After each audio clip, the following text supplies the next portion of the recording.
When sickness came upon the people, she quickly demonstrated her ability as a nurse.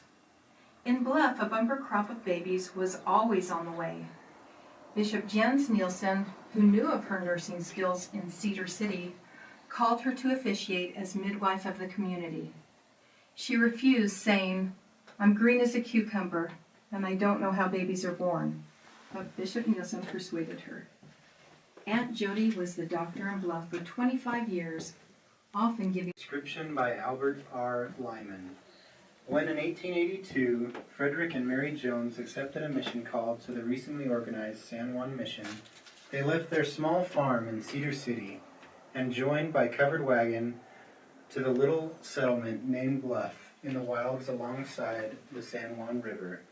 As soon as they arrived, Fred set out to provide for his loved ones in Bluff as he had in Cedar City, but the lack of resources limited him. Fred had a garden, an orchard, and land in the field. His 2 rooms, like every other house in Bluff at that time, were built in the crooked and twisted cottonwoods that grew along the river. Not solely interested in conquering the land.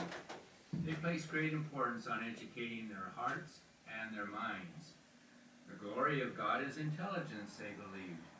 They had often been admonished to seek learning out of the best books by study as well as by faith.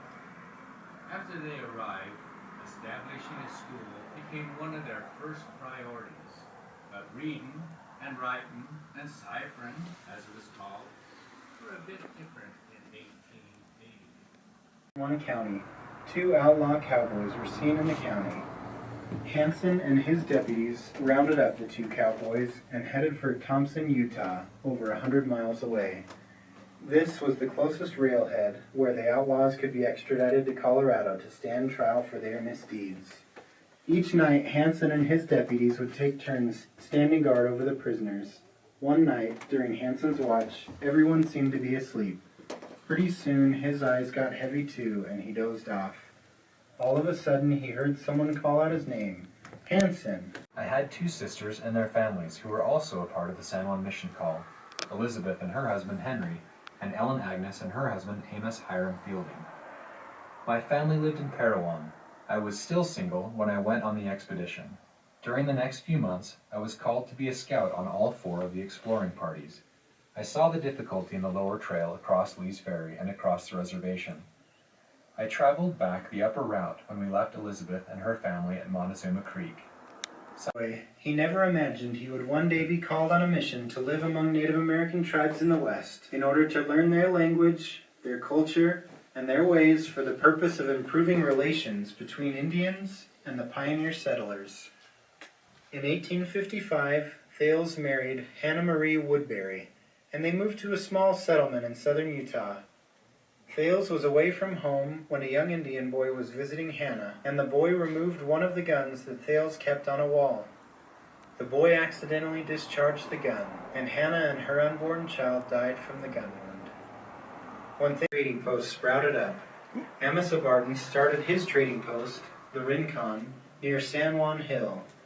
Often customers would bring items for pawn. An Indian named One-Eye had brought in a gun to use for trade at the trading post. A few days later, he returned bringing a broken gun, hoping to exchange that one for the working gun, and maintain the same amount of credit or pawn. Amasa explained that that was not fair, and that he couldn't make the exchange. One-Eye, when he joined the Hole in the Rock party to assist his older brother and father, Lemuel H., on the trail. Monroe was in charge of overseeing the cattle and horses, and when grass and feed became scarce, he separated from the company to find grazing ground. Arriving in Bluff, he helped set up living quarters for those he had grown to know and love before he returned to New Harmony, Utah. In 1884, he married Lucinda Pace, and they... After having traveled 6 months, driving a team myself, to have a real room, to be able to stand up to dress and undress, to be able to open and close a real door, let light in through a real window, make my bed and walk around to do things, was joy unsurpassed. And even in those early days of Bluff, always had a cozy nook in our rough surroundings. Father was a thrifty person from the start.